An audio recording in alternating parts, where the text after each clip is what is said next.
আপনি কেন? ঠিক আছে, আপনার মনের বাসনা পূর্ণ করলাম, ঠিক এই মুহূর্তে কিবলার দিকে ফিরে নামাজ পড়া শুরু করে দেন।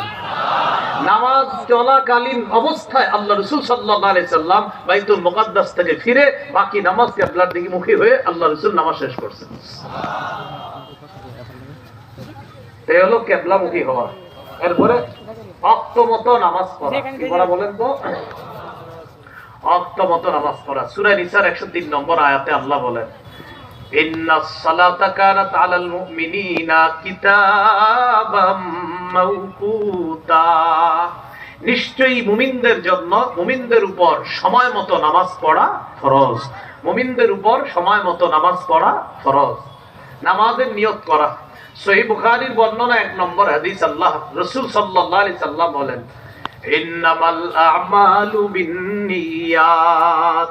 আমলের প্রতিদান নিয়তের সাথে, আমলের প্রতিদান নিয়তের সাথে। আল্লাহ তাআলা আমাদের সকলকে নামাজের এই পূর্ববর্তী শর্তগুলা যথাযথভাবে পালন করে আমরা যেন নামাজে যেতে পারি, আল্লাহ তৌফিক দান করেন। তাহলে নামাজ প্রতিষ্ঠিত করব, নামাজ কায়েম করা মৌলিক কয়টা কথা জানি? 6টা। 1 নম্বর